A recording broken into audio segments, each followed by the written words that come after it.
Evening garden, silent fountain, glimmering stars in its depths, a sudden leaf falling toward the water, ripples bring memories.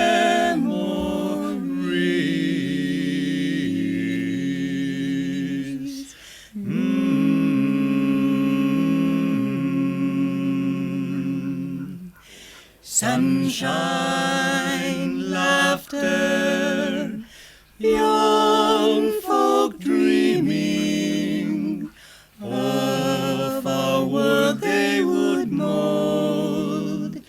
Each girl of her muse, each boy a hero. Ripples bring memories.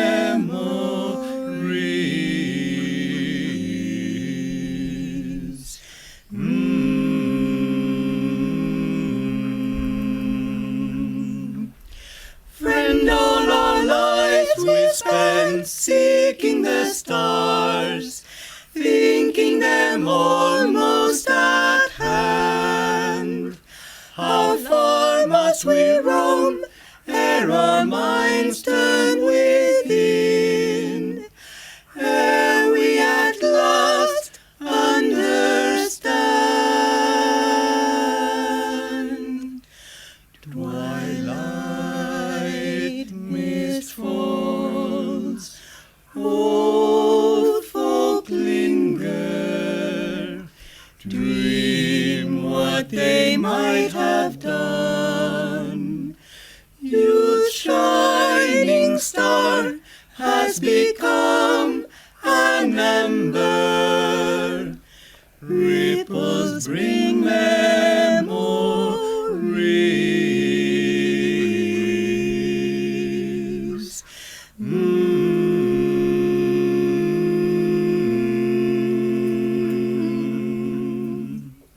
Very nice. I was crossing Geary Avenue in San Francisco on my way home from the post office, and suddenly that song came to me.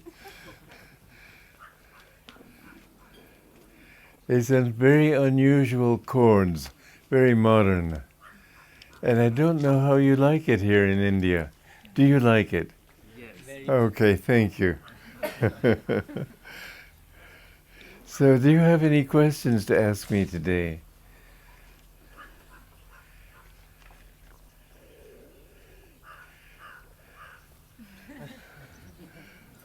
Say more about controlling destinies, Swami, and about how do you still be in service of God and yet do your duty as a householder?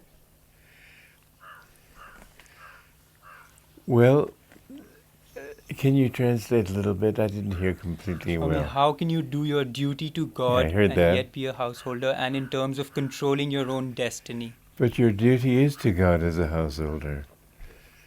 In fact, you know, one thing very interesting that Master wrote in Autobiography of a Yogi, they changed it in later editions, and I put out the original edition. But he said the householder path is higher than the renunciate path, if you can keep completely the attitude of renunciate in the household. But if you do your duties in the world and still keep the thought of God, that is the highest path. So whatever you do it for God, and then you do your duty. And sometimes God has His ways of correcting you. If you're off course, or if you need to go a new way, I had this experience because I was completely dedicated to serving my Guru within SRF. And I defined my service to him as service to SRF. And he arranged that I be thrown out on my ear. I had absolutely no choice in the matter. And I thought, what is happening? I said to my Guru, even if you abandon me, I will never abandon you. but I didn't know what to do to serve him. But really I can say that everything I have done in my life has come since I was thrown out. Everything of value, including this song. So, God, if you give your life to God, He may sometimes give you some pretty healthy tests, because Master used to say, living for God is martyrdom. And you have many tests to pass, if you will. Saint Teresa of Avila went through many tests as a nun, and toward the end of her life, she was caught in a stream. Her horse missed its footing. She was swept down the stream, and her nuns thought she was drowned. And suddenly she found herself on the opposite bank, and Jesus was there, and she found her clothing dry, and he smiled at her. He said, Teresa, don't feel too badly. This is how I treat all my friends. And she said, no wonder, Lord, you have so few. But I have to say, I've had my share that way, and it just goes, that's the way it is. So whatever you do, do it for God. God doesn't really care what you do. It's not as if one work were more important than another. Teaching is not more important than washing dishes. Really, God, it's all God's dream. What you do, do it with joy. But the saying, which is a true saying, it's better to fail in your own dharma than to succeed in someone else's. For me to be a dishwasher would be failing in my dharma. And I was a dishwasher once. When I was a very young man, I was hopeless. They had to delegate somebody to help me.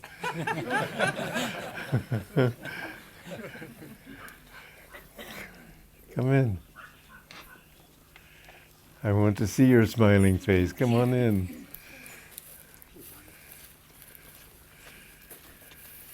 Yes. Should we not aspire for worldly success Should we aspire for worldly success or not? No. Aspire to please God. He will give you that success, but it's a big test. You know, the main thing that we need to overcome on the path is ego, the thought that we are separate from God. And it's much easier to be humble if you aren't given all possible temptations to be proud. And I've had worldly success.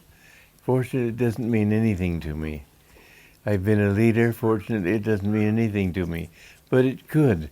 When I appoint leaders and teachers, I always try to make sure that they're not people who want to teach, who want to lead, because it'll hurt them spiritually if they want to. So don't aspire for it. If you do, give it to God. I mean, you can't overcome your desires just by saying, I don't have them. So go ahead and do what you want to do, but give everything to God. That's why Krishna offers us a way to freedom, nishkam karma, acting without desire for the fruits of action. And what is worldly success? You know, the whole universe, how could it come into existence? Only on one principle. That one had to become two. He had to divide himself into the waves of creation. And so we have Dvaita, duality. And everything has its opposite. And for every success there is failure. And every up there will be a down. So yes, find your failure, find your success if you want to, but in time it will become failure. Failure of some kind. A man may go all out to become successful and ignore his children and wife, and find himself a failure as a father. A man may go all out to become anything that he wants to, and not succeed in other ways. Everything in life is balanced. You can't help it. There's no way out of it. For every up there will be a down. And if not in this life, then in some other. There is no way you can keep going more and more and more up. No way. Okay, do you understand that? Okay. And what do you call success? You reach the top of some little mountain and suddenly you find there are more mountains. Then you go to the top and, oh, there's another one. I remember going to Darjeeling and we could see Kanchenjunga, but we couldn't see Mount Everest. So then we went to Tiger Hill and we saw Mount Everest. But you keep finding the highest mountain, there's always something more. Mars has a mountain that's about twice the height of Mount Everest. Mars is much smaller than the Earth, but even so it has that. So, the solution is always to come to a center in yourself. Any other questions? Yes. How to love impersonally without getting attached? How to love God impersonally without getting attached. I mean, people Men are better at being personal love than women are. There was a woman, somebody said to her, the trouble with women is they take everything too personally. She said, nonsense, I don't. He wanted But, to know how we can love people, Swami, impersonally. I know. When you give love, you're giving. When it's personal, you're taking. So yes, I do love people individually. God is in those people.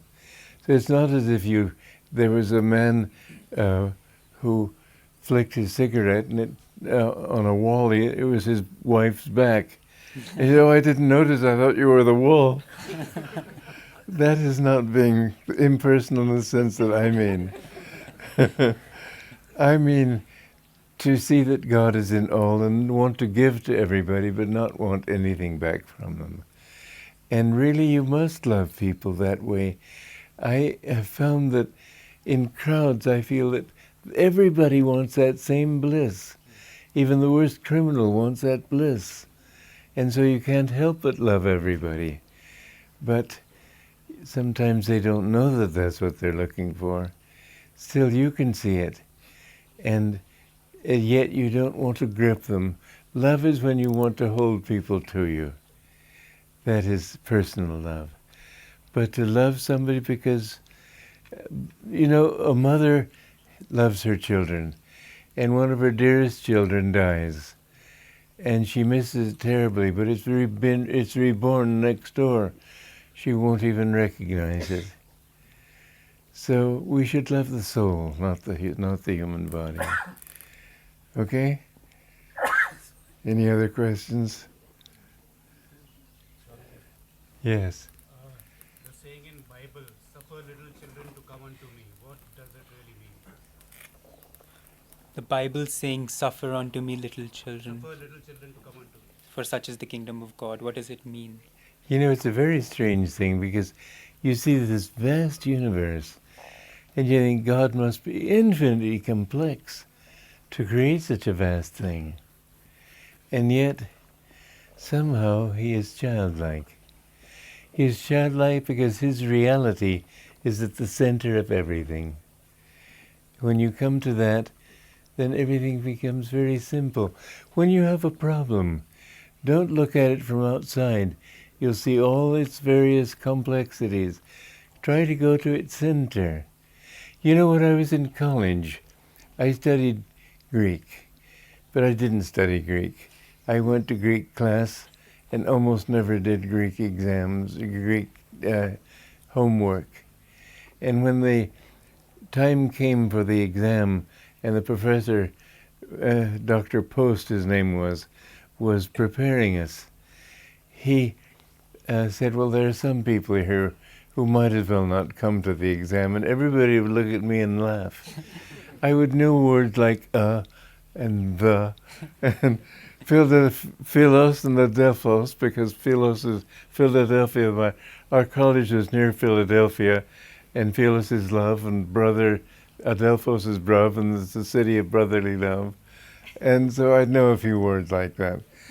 And I decided I would try to really study hard that last week. And I picked up the book the first day and I put it down. What's the use of this stuff? I was really wanting to find truth. This didn't mean anything to me. And so I thought, well, I'll study twice as long tomorrow. The next day, finally, the exam was Sunday morning. And I said, Monday morning. Sunday night, I said, oh my God, the exam's tomorrow. And I haven't studied at all. And I was perfectly certain I'd pass that exam. But I didn't know how. Anyway, in my desperation, I finally discovered the simplicity, the simple answer. I said, I'm a Greek. And as a Greek, suddenly I could recognize the words. It was just a part of the whole vast scenery of all the languages that have been produced on this world, and it was easy for me. And for 2 hours I studied until my brain couldn't hold anymore. And then the next day, before the exam, we'd been studying the Gospel in Greek. And I thought, well, I'll read one chapter. I have time to do that. And I hoped it would be the right chapter. It was. So 2 people passed that exam, but I was one of them. It was a very difficult year for exam that year, but I passed it. But if you get to the heart of you'll find that this is true in any problem that you can attack. There's a certain point, if you can get to the heart of it, you understand it. And this is true if you need that, you could sit here in the shade. It's for the ladies. Okay. But, I was in Bali, and I was on Mount Gunung Agung. Even at the equator, they can have, it's 7,000 feet high. And it was cold up there, and I asked the man for a blanket, and he brought me a glass of water. And I thought, I've just got to learn this language. I was there only 2 weeks, but I got a book on Indonesian, and I started studying it thinking I was Indonesian.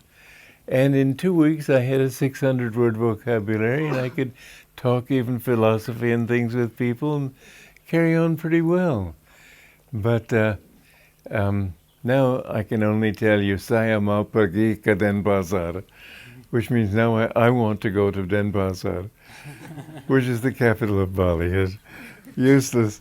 But if you tell yourself you can do it, I found that it works. I had this theory also in college. If you want to be lucky, then expect to be lucky and go and meet luck halfway. And that too is getting at the center of the thing. And I found that it worked amazingly. I decided I wanted to spend the summer in Mexico. I only had a 3-month vacation, and how was I going to go to Mexico with no money? My parents were in Romania, and my father was the petroleum attaché with the U.S. government. I thought, well, the only way I can make money is to rob a bank, and I'm not going to do that. So I thought, I'm going to go to Mexico. Okay, suddenly I realized the college yearbook offered prizes. So I looked in the yearbook, and there was one on the basic principles underlying the government of the United States. I thought, holy smoke, who would ever write an essay on that subject? I thought, that's right, who would? And I looked back several yearbooks. Nobody had won the prize. So I thought, if I'm the only entry, then I stand a good chance. So I wrote an essay on, everybody knows the basic principles, the life, liberty, the pursuit of happiness. So I wrote an essay on life, liberty, the pursuit of property. And I showed that by the pursuit of property, people had lost both life and happiness. And it was a good essay, and I got $100 for that. And I got $15 for a poetry prize, and with this $115, which was more in those days than now, but it was not $1 million. And I had a ticket on the train from New York to Philadelphia, so I took that ticket. And there were a couple of people there with knapsacks, and we got to talking, and then we were singing, and I enjoyed singing, so we sang songs together, and they invited me to their home in Ardmore. And in Ardmore, they were having a wedding, and people were coming from all over the country. It was a big mansion. I was feted like a prince. And the next day, the dowager of the clan said to me, my nephew is going to Mexico tomorrow, and he'd be happy to take you with him in his car. And I said, well, that's fine. So he paid my way as an extra driver. I got everything. I got to stay in Mexico, and everything went well. I went to the hospital. This one difficulty with this man, he was intolerant of illness. So when I was ill, he didn't come near me.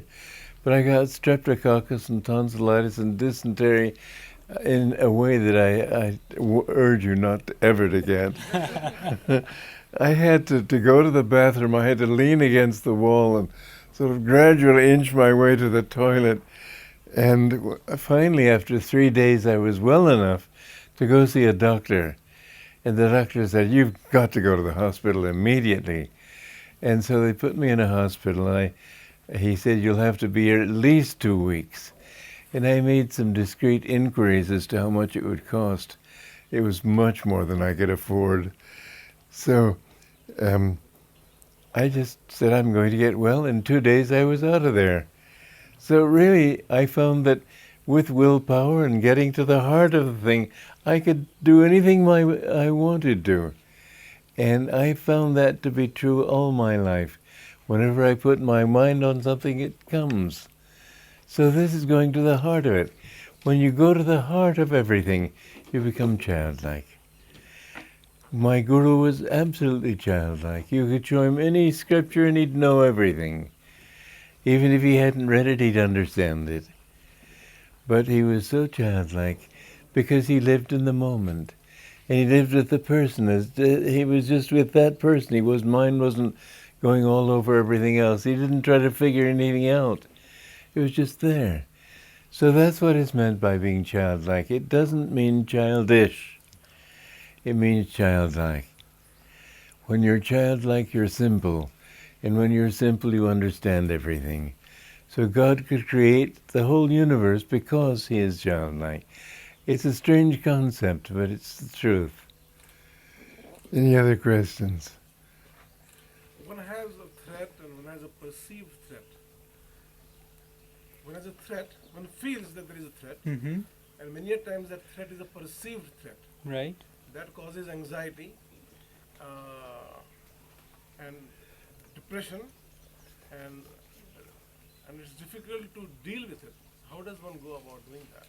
How does one deal with anxiety and depression when they perceive a threat or anything negative to themselves? Say that again. How does one deal with depression and anxiety? And insanity? Anxiety. Anxiety. In yourself. Yes. On You a know- perceived threat. When you Hmm? perceive a threat. When they perceive a threat. I don't know in what Negativity sense. comes in, anxiety comes in, depression comes in. You really don't know where it's going. But most of the time, this is a perceived threat. You imagine that the threat is perceived. The threat may be real or not. It is very difficult to... When you perceive a threat and you become anxious and depressed and negative, how do you get out of it? You know, if you just give everything to God, sometimes it's not so easy. If somebody's coming at you with a knife, I've just been reading a book that one of our ministers, Asha, in Palo Alto, has written. And I've been extremely pleased to see, because she's quoted many Ananda people, most of the people she consulted were Ananda people, how many of those people were able to accept everything in a yogic way. Somebody tripped and fell off a cliff. He was completely calm. If you are calm in the midst of a serious threat like that, which is a threat to his life, then somehow you become more likely to be safe. And if you're not safe and go to the other world, what does it matter? You go to the other world, you don't die. You just change bodies. So if you can really have that kind of courage, and I was so happy that so many Ananda members showed that attitude.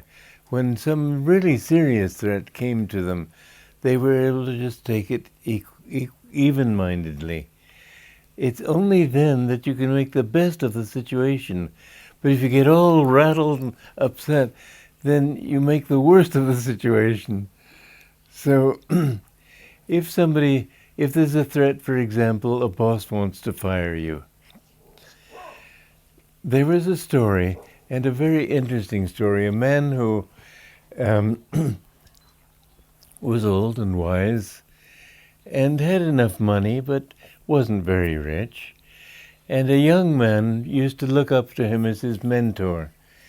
And he said, I'm always marveling at how you're able to keep so even-minded under all circumstances. What is the secret of it? And he took him inside his bedroom, and he opened his chest of drawers, and he took out a little seashell. And he said, this is my secret. And the young man said, oh, what do you mean? He said, many years ago I was very rich. And in 1929, with the stock market crash, I suddenly lost everything. And I thought I didn't have anything to live for anymore. And I decided I would go out and just drown myself in the ocean. And so I went into the ocean, and I tried to walk into the sea. And the waves were so big, they kept throwing me back on the ocean, onto the beach. And I get bruised, and I kept trying and trying. One time I fell down on the beach, and this wave threw up this little tiny shell. And I picked up the shell. It was in perfect condition. And I said, how can something so fragile survive this heavy pounding when I've been beaten back again and again? And he said, I understand. It went with the currents, and I've been trying to go against them. So we must learn to go with the currents of life. The currents are not always what we expect. And usually we have definite expectations. We want this to happen, and suddenly life will shift us this way, and then we get threatened by it. But even if somebody comes at you with a knife, there was somebody I know who told me this story of her own life, that somebody was crazy, and he was just about to stab her like this. She just looked at him calmly, and gradually calmed down, and put down the knife, said, I'm sorry. But you can overcome everything if you're calm, and nothing if you're not calm. So be calm in yourself. Did that answer that question? Yes. Thank you. Okay. Any other questions? How to be in the material world, how to be fearless against authoritative people who try to impose on you authority? How can you be fearless in the face of authoritative people who try to impose their will on you? Is that what he said? That's what he said. So I heard you, huh? I'm not completely deaf.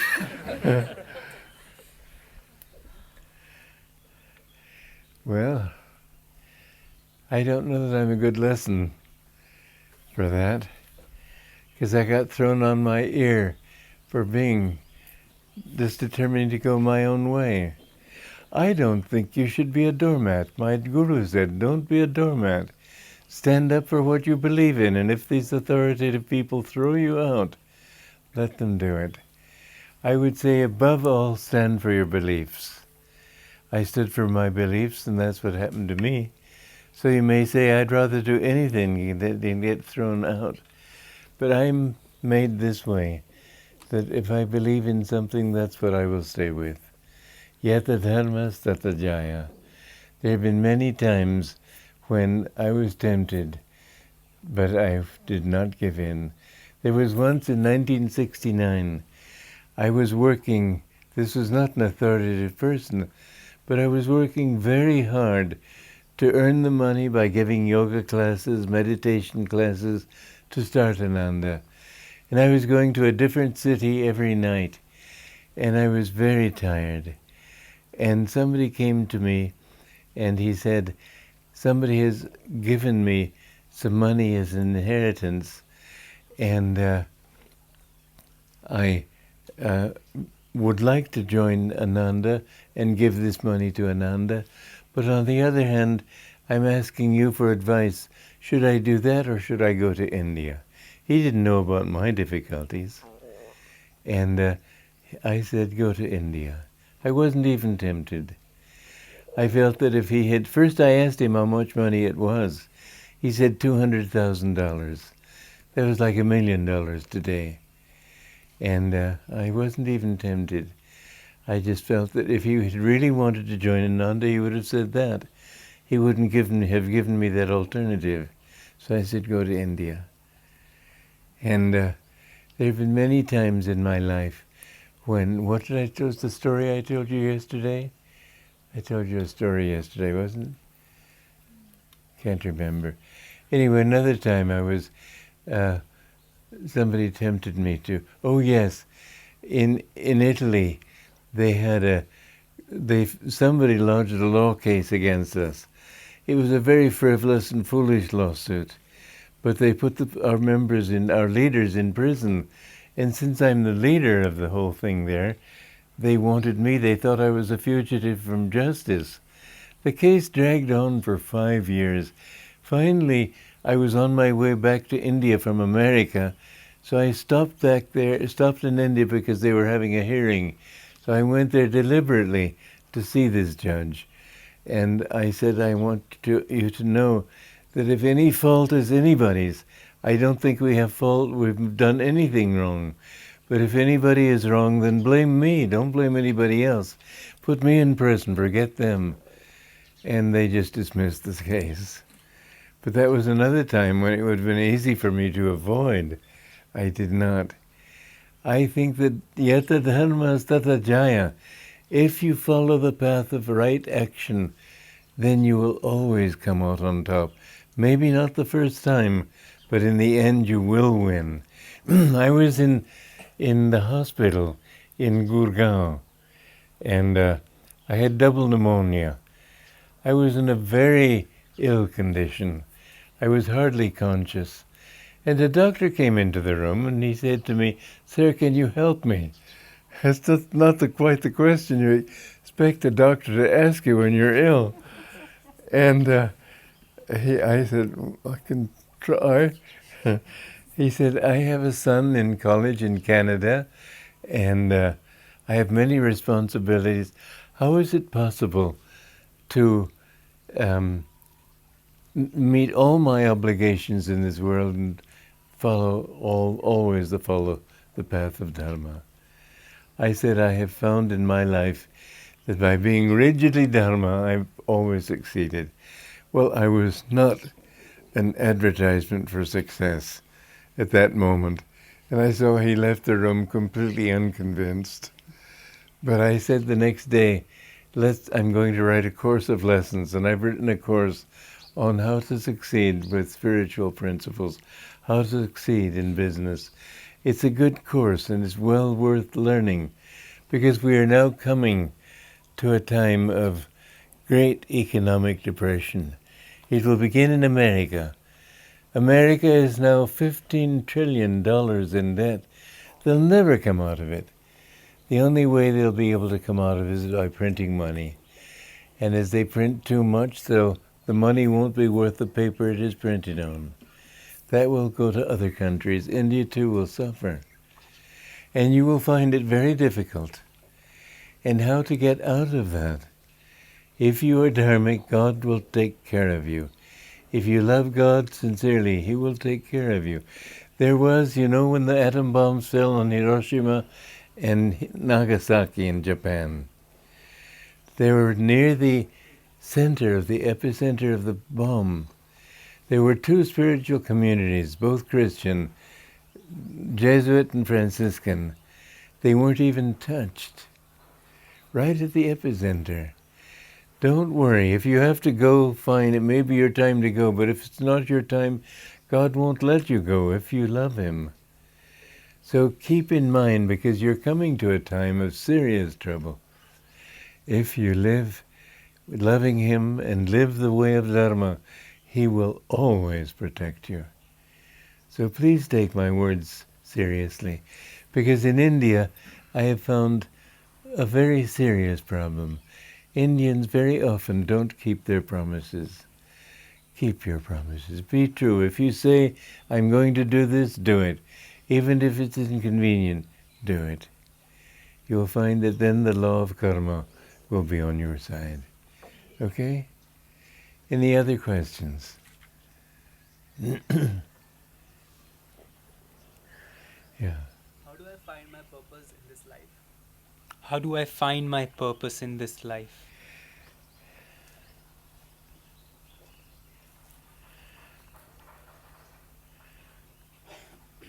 I think the main thing is to ask God.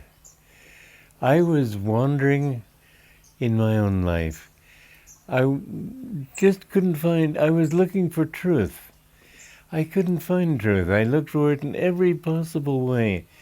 I think my life is a very good example for other people in just this respect, that I tried every avenue I could find except God. And no avenue gave me anything. And finally, I went out one night. I wanted to be a playwright. And I thought, well, what plays have ever helped anybody to find truth? Even Shakespeare, how much has he actually uplifted people? Not that much. And I thought, without God, there can't be an answer. And I remember going out that night and asking God, if you exist, what must he be? What must you be?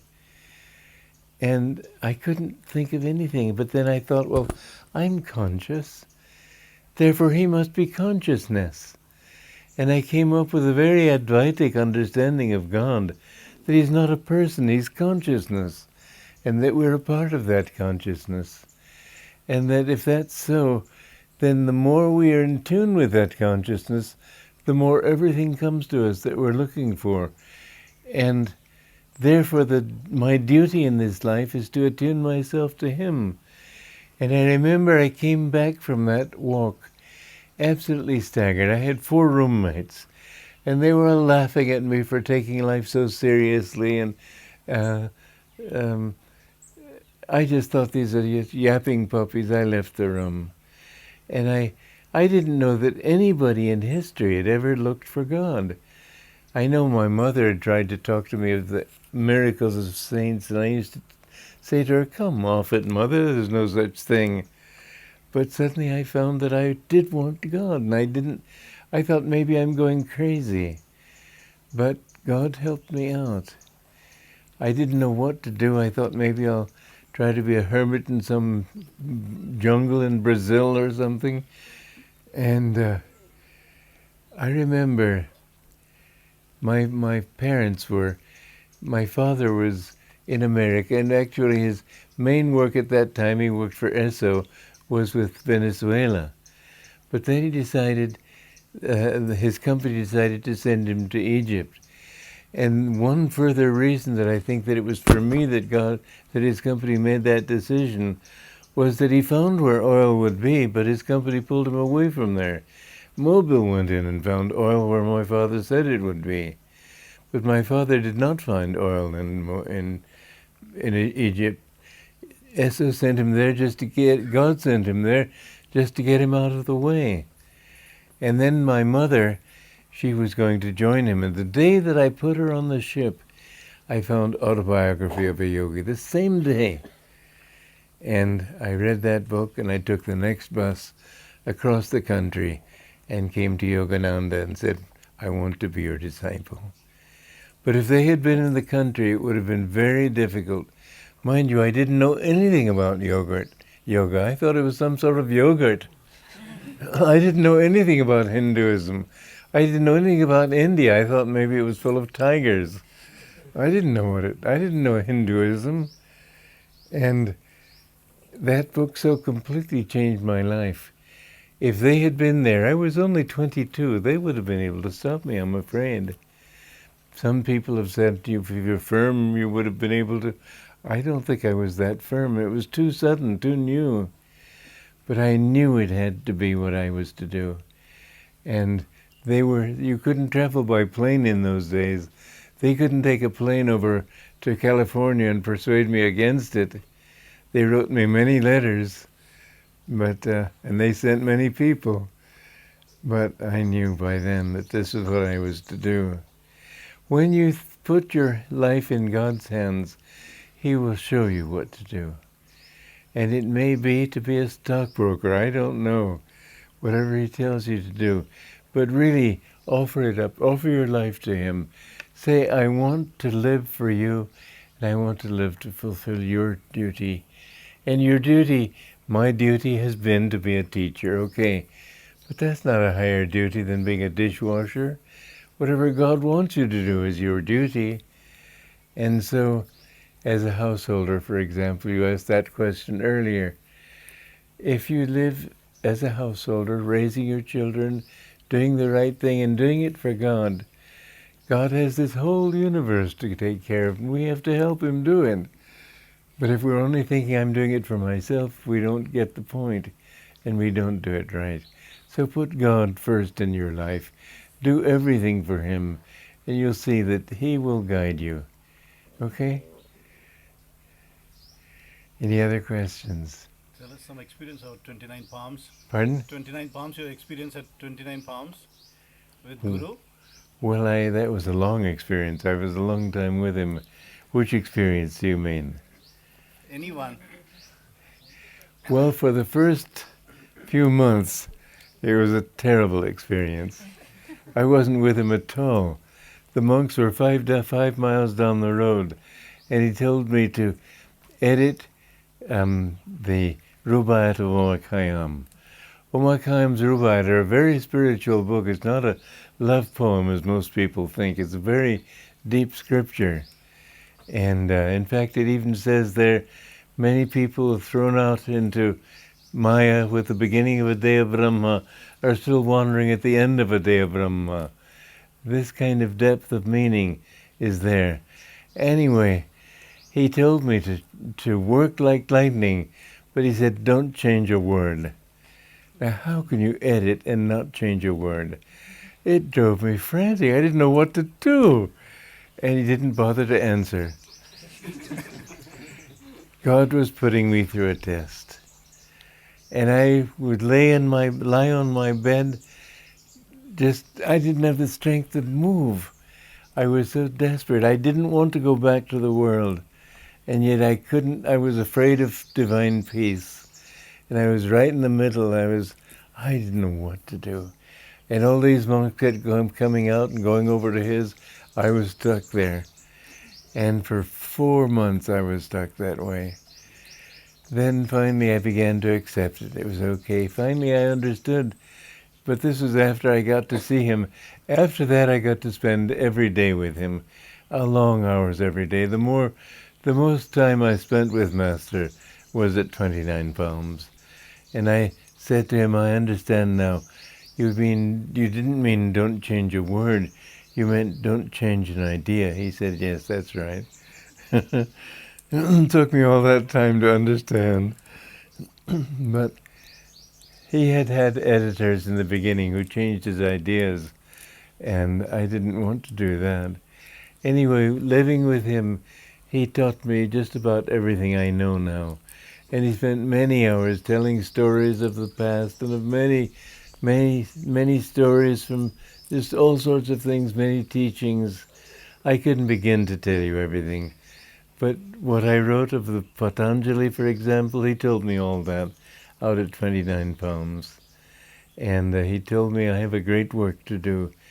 And one night, I remember I was standing with him in the driveway there of his desert compound, and he said, every man except St. Lin has disappointed me, and you mustn't disappoint me. And he said it with great power. And I came to understand he has really made me his successor in the sense that I'm the one who's brought his teachings to the world. But it's always been faithful to what he taught. And if I didn't know, I would ask him and I'd have the answer. So that was a very wonderful time, but I couldn't tell you everything about it. Any other questions? Yes. She wants to know how can one get to the center of his own self and of everything else. I knew there was somebody talking up there, but it was... They want to know how to get to your own center and to the center of everything, as you were saying, to be childlike, how to get to the center. To get to your center, it's a very interesting thing. When you see a sunset, if you say, "Oh, how wonderful, this great sunset," or you see people dancing up and down on television, "Oh, this great soap, it's the best soap in the world," and they start dancing with joy. This is the wrong thing. This is taking you out of your center. If you can learn to enjoy everything. I remember there was this one yogi I met in Pune many years ago, and he said you shouldn't enjoy anything. And I said, "Not even a beautiful sunset?" And I said, "Nothing." I thought, what a dry approach. He was 132 years old, so he must have had something. But still, that was not Master's approach. Master's approach was to enjoy everything with the joy of God. Now, how do you do that? The joy that you feel is not in the sunset. A turtle could look at the sunset and just wonder if it was something good to eat. It's here that you feel it. And when the energy comes up in Ida, there's a response of pleasure. And when it's going down in Pingala, there's a response of sadness. And it's not as if every time you inhale and exhale, it's not that, of course. But when you feel unhappy, you sigh. When you feel happy, you inhale. And if you bring that under balance, then you can go into the Sushumna and the Kundalini can come up. So you have to bring it back to yourself. Kriya Yoga helps you to become balanced in your own spinal center. When you have that center inside, then it doesn't really matter to you what happens outside. It doesn't matter to you if people even try to kill you. You just don't care. And you find yourself free inside. So most of all when Kundalini begins to rise, but even with this reactive process, the world looks good or bad because of your reactions to it, not because of the world itself. Conditions are neutral. It's your reaction to them that makes them seem bad or sad or good, happy or sad. So become centered inwardly, and when people try to get you outside yourself, I know many times, because I have had many duties in my life, my guru used to tell me, your life is one of intense activity and meditation, but he put meditation second. And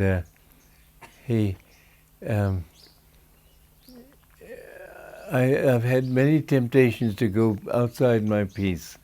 I've never let anything get my inner peace. If it's going to touch my inner peace, then I just won't do it. I said, rather let it go. So that's my answer to that question. Any other questions?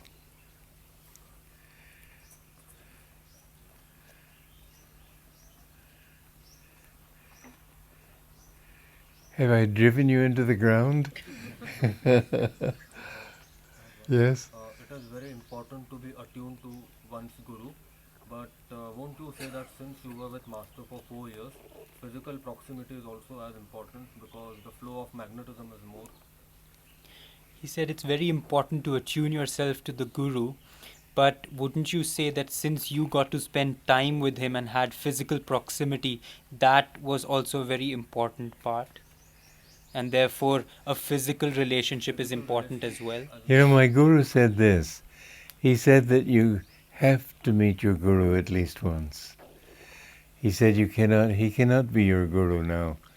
It has to be through me or some other disciple. It must be like a baton in a relay race. You pass it from one to the other. And with me, I hope you feel a little bit of peace. But if not, then I'm a dud. But you have to find somebody who has that. Because he can be the guru through me, but he cannot be directly. In that, SRF has not spoken what he really said. He said, I am the last of the gurus. He meant I am the last of the line of gurus, the line of avatars who brought this message and this mission to the world. But there will be many teachers in that name, and it's not as if people 1,000 years from now, you know, Jesus Christ was the guru of Christianity, yes, and that's true.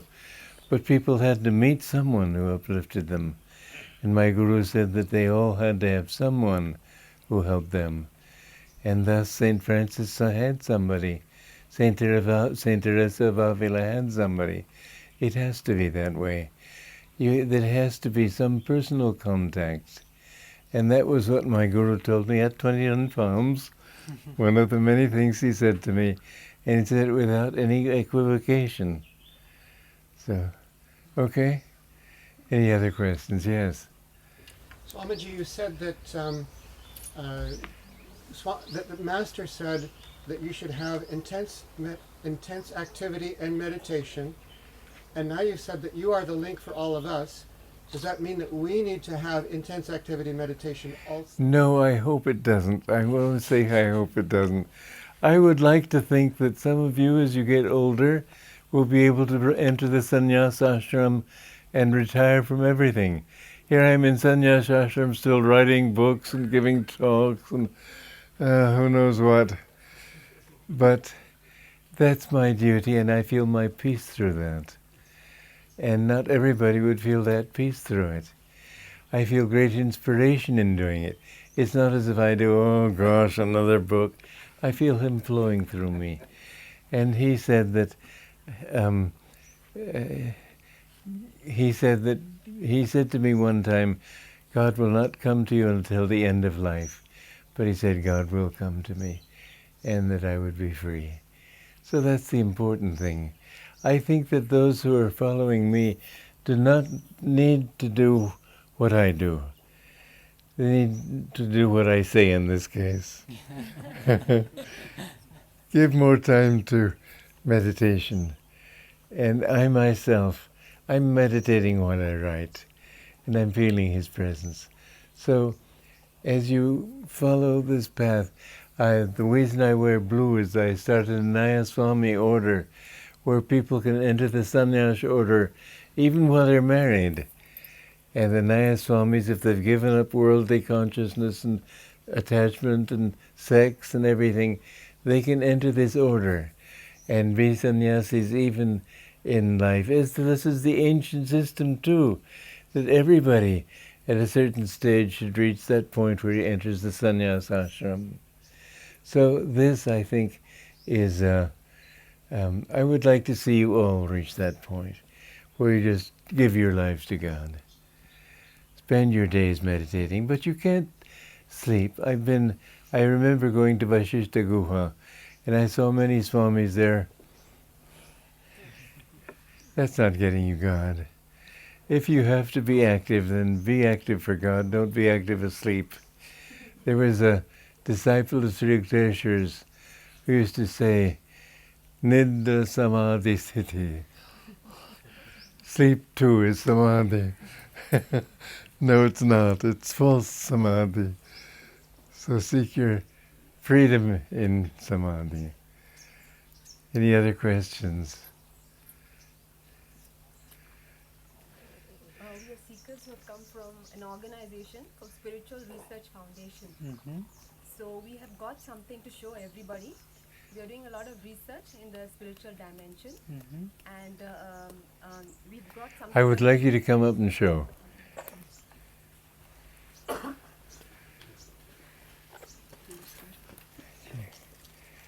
So we have come from an organization which is Spiritual Science Research Foundation, and we are trying to educate humanity about the spiritual dimension. You could have a look. Thank you. Now, on the 5th of July, everybody will know that the Higgs boson particle was detected. And the same day, in our ashram, we detected some particles which are divine particles. We have done research on this. I'd like to show you. There are silver and gold particles. Uh-huh.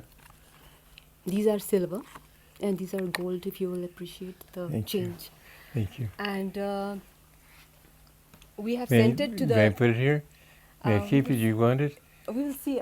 Yes, you can have it. Okay. So we have done research. We have sent it to the Bhabha Institute of Fundamental Research, and they have done research on this, and we have found out that it is not a metal.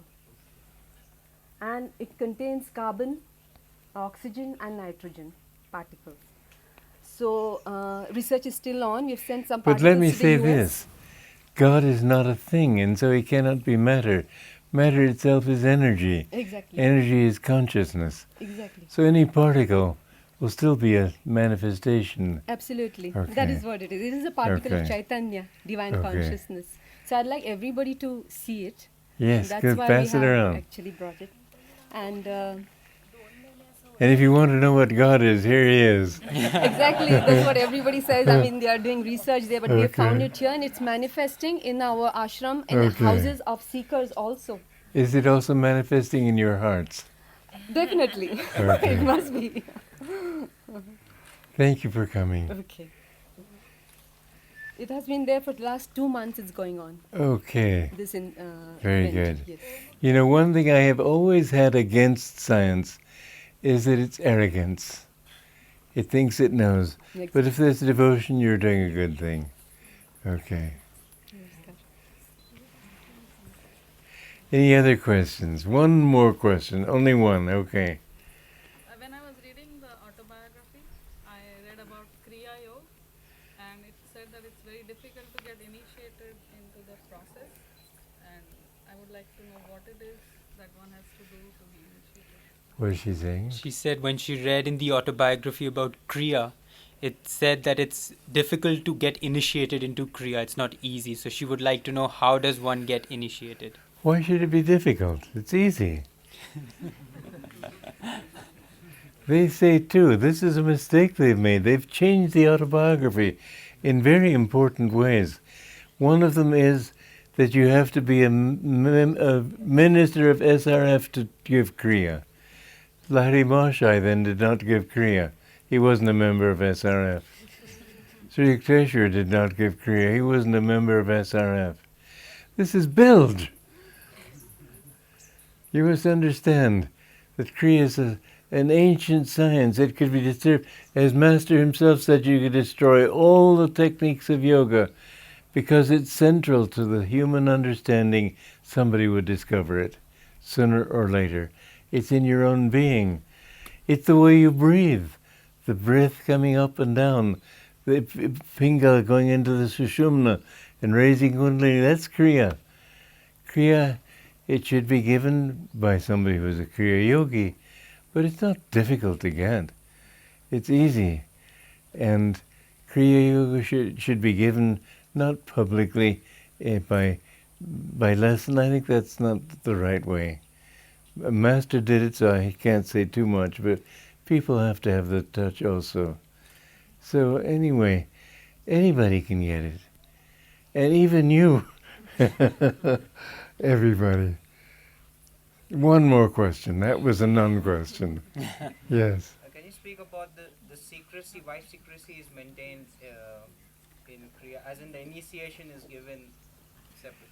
Why is the secrecy maintained around Kriya? It's not secrecy, it's to keep your sense of sacredness of it. It's to protect you. If it's something you can read in any book, you just go from this to the other, I know the story of Milarepa in Tibet. He wanted to go to a guru, and the guru just told him do little things. He said, that's too simple, so he left there. So if it's something you get too easily, then you leave it. And I used to give Kriya too easily in India, and they didn't follow it through. So the reason for secrecy is to help you to understand it is something very sacred. And that's all. Okay? Well, God bless you all.